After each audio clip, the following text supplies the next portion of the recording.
Hi, I'm Dmitro Shvets, your host at the Start Global Insights, where I interview local experts in different countries about local insights and international expansion experience. This time we are going to talk how governments support exporters, and my guest today is Andriy Lytvyn, a Deputy Director of Entrepreneurship and Export Promotion Office of Ukraine. Hi, Andriy. Hi, good afternoon. My name is Andriy Lytvyn. I'm the Deputy Director of the State Institution Entrepreneurship and Export Promotion Office of Ukraine, and mainly I'm responsible in this office about export activities of our governmental institutions, namely the education, consultancy, analytics, and partner search. Andriy, I remember how more than 10 years ago we have been to Kiruna in Ice Hotel. This is in the far north of Sweden. And we met there an owner of the Ice Hotel, and he told us a story how it all began. And he said that they were sitting in the middle of nowhere, because Kiruna is actually almost the North Pole, with some local guys, and they were chatting how they could attract more people to this cold and unfriendly region. And as they had plenty of ice, they've got an idea to sell the ice. So to build a bar, an ice bar, completely of ice, and to export it to other countries. Then they just were thinking how to do that, and they contacted the Swedish Export Promotion Office.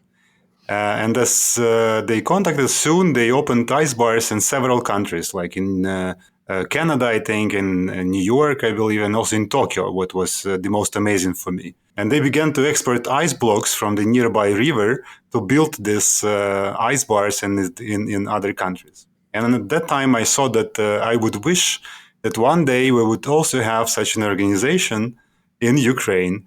And at that time, it was almost impossible. And then suddenly, the Export Promotion Office appeared. So could you tell us a bit the story, the short story of its creation? I remember that was first not the part of the government organization. Yeah. A great case, actually. And I was dreaming about it too, because I used to live in Poland, and I saw how the Polish organization works with almost 40 offices abroad. And it was like my dream to have such an office, such an institution in Ukraine, which will be responsible for the export activities and promote our products and services. Basically, the story began if I remember, in 2016, when the international partners of Ukraine, like Canadian, European, they started to worry about Ukrainian exports. They were interested in Ukrainian products and services. And there were a few projects which started to fund and provide financial aid to organize such an office and hire consultants. Okay. So mainly, we invited a lot of consultants from different countries, and also involved Ukrainian experts from the project management or consultancy directions, and provided developed such services like educational courses, like consultancy, like analytics, and also the most important the partner search, because before the 2014, the main markets for Ukrainian companies, they were like Russia, Kazakhstan, so nothing in common with the European certification, license, restrictions, etc., etc. And it was really hard to understand how to help Ukrainian companies to diversify their markets, and mainly to the European Union and Canada, United States, Middle East. And after we proved our efficiency in 2018, this consultancy body was restructured to the state institution, which was started to be funded by the government. And also in 2020, we started the process to add in this entrepreneurship. So we divided into one project, one institution, which is responsible for both activities. Okay, but in fact, this is not a very bad idea, because to my opinion, so the entrepreneurship is very tightly connected to the global markets, because if you are going to global markets, you are acting like a startup, because you have like everything new clients, new markets, you need to make new hypotheses and check them, like in startups. So the general approach could be the same. Our idea is that anyone could start their own business, develop it, and became an exporter. So because now during the war, based on our surveys, more than 40% of Ukrainian businesses would like to export and start their export activities. Now Ukraine is known anywhere, and Ukrainian products really they're cool. I mean, you cannot find something similar in the world if you're talking about different products, about craft production, and so on and so on. Cool. But you said that when you were creating the office, you have been researching different other types of other countries' organizations. Is there kind of a benchmark in the world of expert promotion offices or trade promotion offices in the world? Who are the best? Really difficult to choose one, but for example, for me, if and from my point of view, the Irish one is the best. And I think, and I heard a lot from the different TPOs from the European countries that are also thinking that the benchmark is the Irish TPO. And they like collecting information from them about their procedures, about their services, and then trying to develop something similar, but for the internal audience.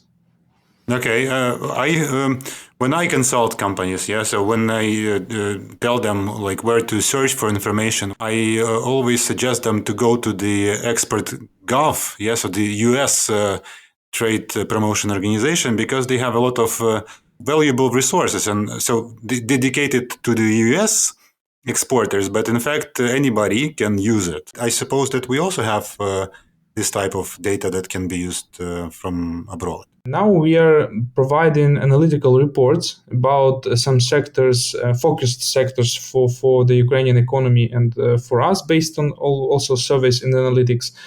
We are providing the reports, the trends, main markets, which could be the best option for Ukrainian companies. Our main idea and our plans for the next year is to communicate the database and the expert.gov.ua so the information could be updated in the real time. So any company, we would like to create such kind of dashboards with the database from the Euromonitor, for example, yeah, with the updated information or Statista, so the Ukrainian companies could search anything they would like. It's like an open data and find anything they want. We used to made it with Ukrainian information platforms. For example, at the Dia Business Gov.ua, you can find an analytics in Ukraine about the sectors, about the new entrepreneurs, any information. And it was created especially for the governmental institutions, for the decision making and for flexibility. I heard that, as far as I know, yeah, that Dia Business got some great award in Europe, yeah, or even in the world for digital tools. Yeah. Yeah, to be honest, our international partners already asking about the platform, about the tools we are providing because they would like to involve it into their systems. Wow. Yeah, Ukraine now is the top of digital changes in the government. For example, the Minister of Digital Transformation, they're already helping Estonian partners to provide like DIA in their country. But as we know, the Estonia was one of the top digital countries in the Europe and the world. But now, amazing. Ukrainians are helping them to provide such systems internally in their institutions. Yeah, the country that gave the birth to the video conferences. Yeah, the Skype creators. And I also remember that our Estonian partners, also something like more than 10 years ago, maybe 15, they were like saying me that, hey, you see, we can register a company from our laptop within 5 minutes. And you cannot do it, yeah. And now we can do it, but we also can do it better than Estonians. That's interesting. And yeah, the more important than to close the entrepreneurship also to end the yeah, this is very important. Yeah, yeah. To open the company is not a big problem, but to close the company, this is a big one. Coming back to the expert, yeah, I know that you are doing a lot of job now. Yeah, so you're helping companies to go abroad. You are making a lot of trade missions, looking for the partners abroad. What are the main obstacles or the main challenges now for Ukrainian exporters to go abroad? Yeah, the main one, the first is financing. So export is a long-term game. It's not a cheap activity to start export, to promote company, to visit exhibitions, to present their products, to develop new products, to adapt it to the regulations, to get certification, licenses. And they are making mistakes, choosing not the right markets, choosing not the right exhibitions, choosing not the right partners. So it costs a lot. And also the additional problem, also based on our mentality in Ukraine, for example, that our companies, they don't want do export together with another companies from Ukraine, because it's really difficult for a small business to find a great partner. For example, the main market for Ukrainian companies, from based on our surveys, the focused market for them is the United States. And they all think that this is the best choice, because after the United States, the European market, the Middle East, they will be open for them. But they don't understand, for example, that the small business or medium-sized business, they don't have a capacity to go into big retail chains or supermarkets in the United States. And to do this, they should work with another companies in Ukraine, with their competitors in the internal market. Yeah, it will be cheaper and easily if you like go in connection with someone and you divide the financial costs, you are sharing your experience. Like an example, we have a lot of textile manufacturers in Ukraine which are working for the European huge companies like Hugo Boss or something like that. And for example, they're supplying some ingredients, or if may call it, from abroad. Also, it's possible to manufacture it in Ukraine internally, but they should invest some money. So the best option is, for example, that 5 or 10 companies, they're working together, they're sharing the costs, they're building this manufacturer, and then they're using it. Two episodes before, we were talking with Romanian expert, and he said that Romania is one of the lowest, has the lowest level of trust in Europe. And I believe that we are close to Romanians. Yeah, so this is the mentality of low trust to each other. But I think that now it is changing dramatically, also because of the war. Yeah, because we are like helping to each other also heavily.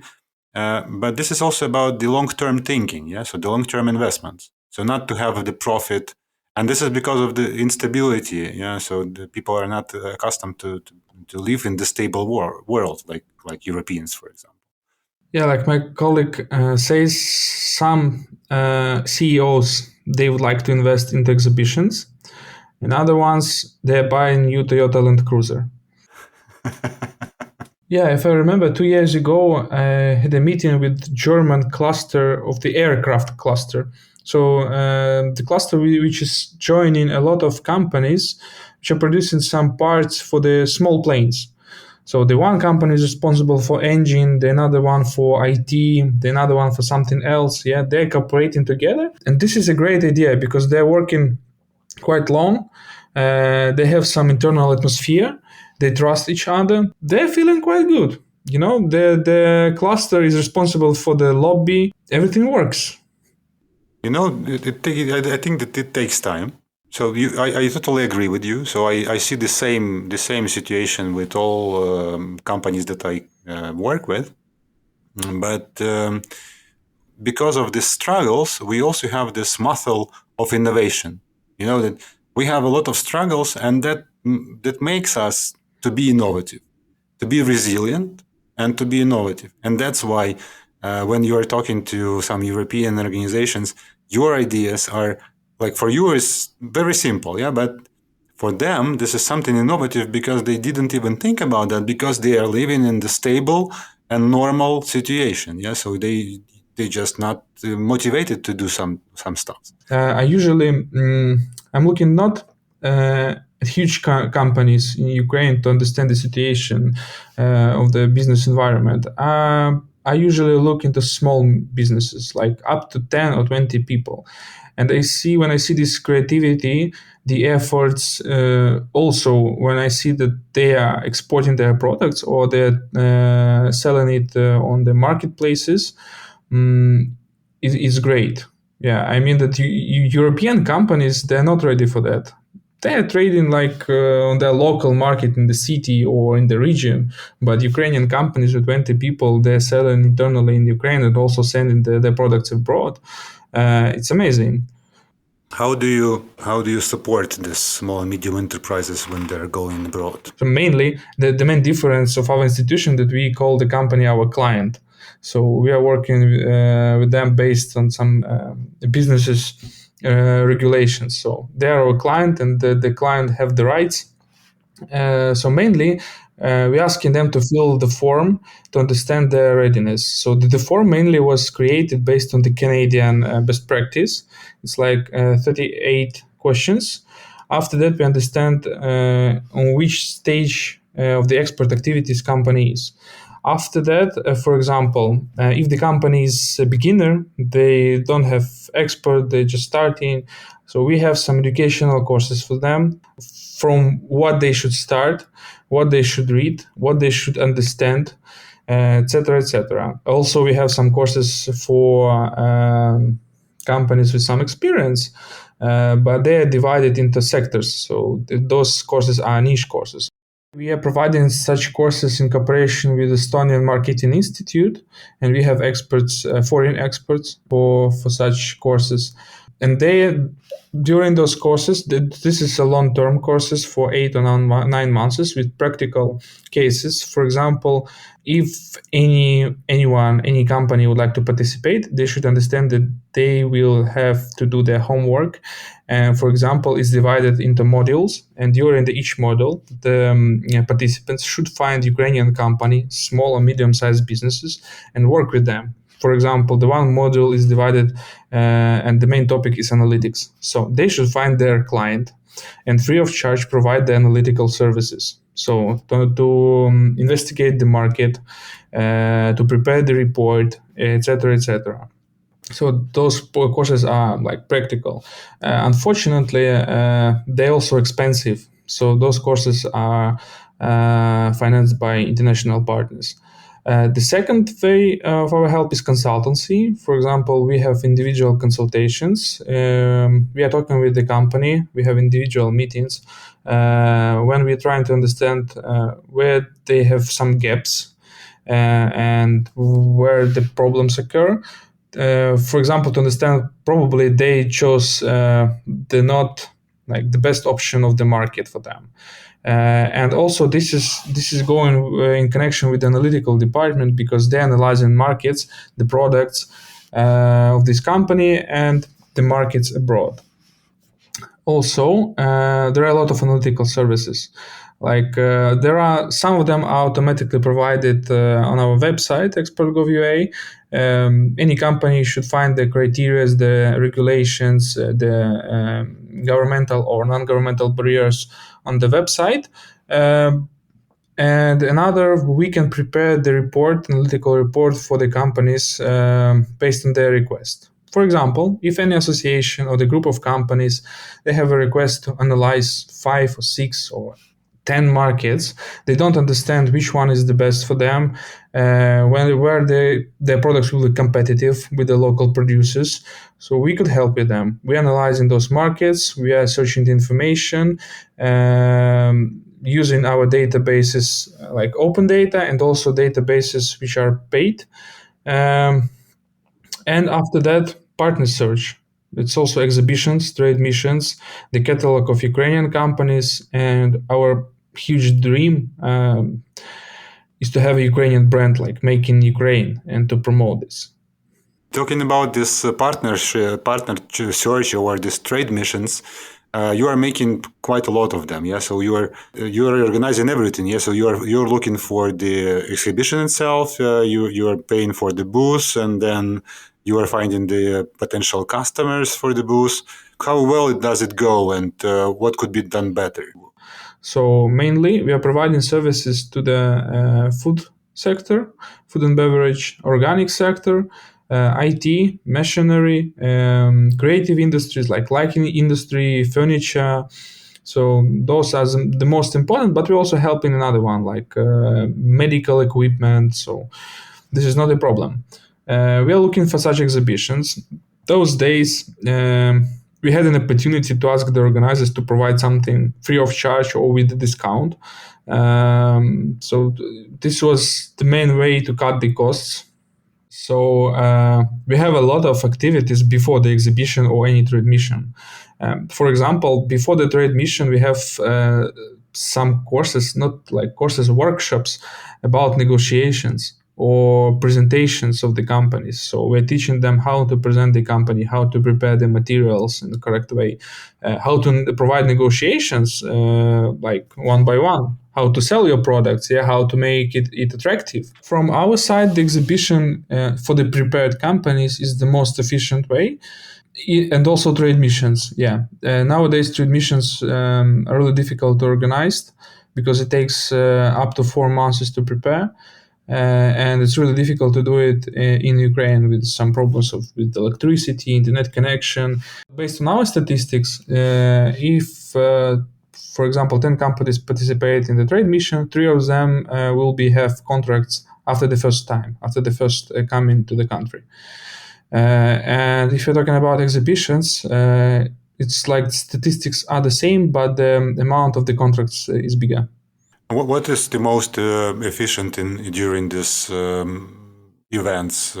From our experience, this is about promotion. Like, this company, MHP, the biggest Ukrainian company, and also poultry producer. Yeah? Mm-hmm. So they, for example, from our conversations, they don't need new clients on Middle East market, but they're participating each year on the biggest exhibition. They're paying for this gold partnership at the exhibition, so their logos are everywhere.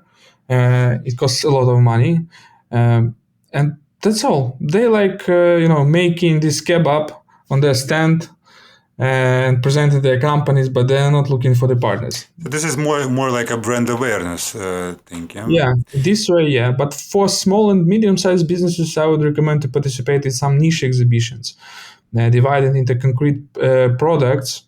For example, we had an exhibition for organic producers, Nordic Organic Fair. It's quite small exhibition in Europe, but one company even during the exhibition signed the contract. What do you think is the difference between this type of communication with your potential clients and remote one? Yeah, so like sending the samples via post and communicating via emails or video conferences.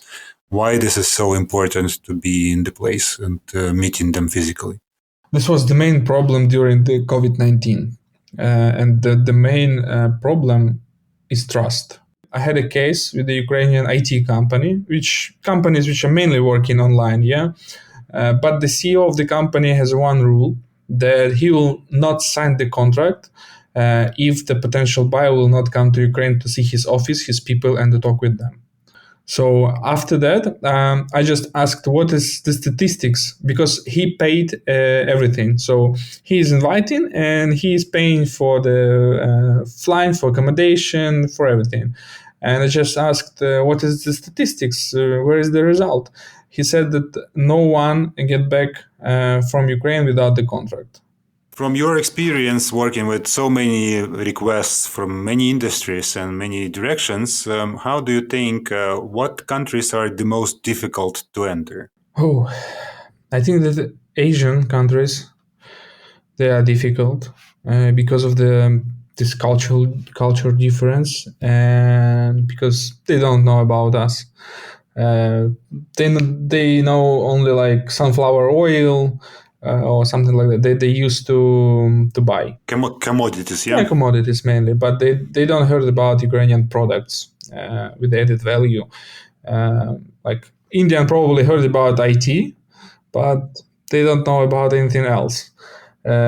Japan, for example, also it's really expensive market to enter. So those markets are difficult for Ukrainian companies, like small and medium-sized. They're extremely difficult. For the bigger one, could be okay for them to diversify. I know that Ukrainian huge companies, they're working with Chinese, with Japan also. I will not talking about the United States and Canada. Everything is clear. Those markets are quite difficult, but it could be. This goal could be achieved. If you prepare all the documents, everything is clear with your company, so you could find a partner. But the difficulties are also on the African markets. Those markets are unpredictable. So if we are talking about huge companies as well, there should be a lobby there internally on the markets. If you're talking about small and medium-sized companies, I think it's a small chance to enter those markets. Egypt, probably Algeria, also, but for example, Nigeria or something like that, no, low chances. Even if they join like in cluster to have this lobby. Cluster, I think it could be. For example, in the first half of January, we will have like internal conference with our partners from the Business France, the same TPO, and they will share with us the experience, how they're working with the African markets. So there will be like a consultant from the African office.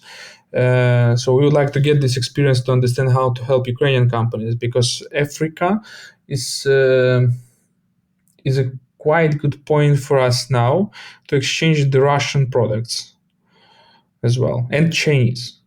What is the easiest country to export? I think that Ukrainian companies would like to say Poland, but it's not. It's not at all. The Ukrainian companies using Poland like a hub to transfer their products into Germany and other countries.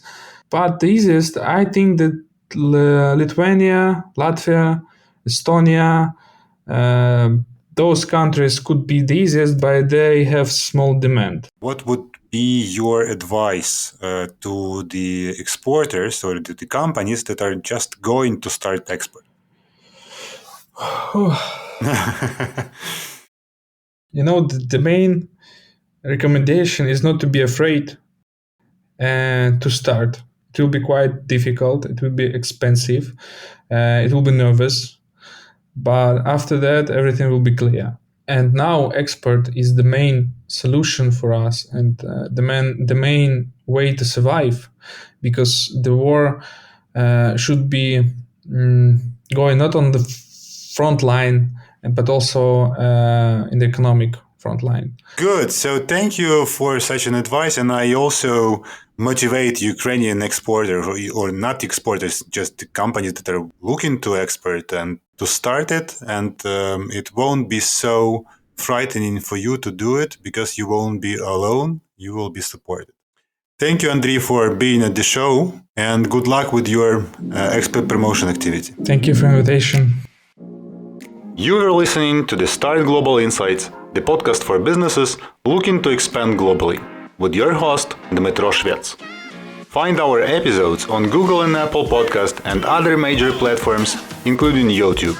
Don't forget to subscribe, not to miss the next episode about another interesting country and how to make your business there.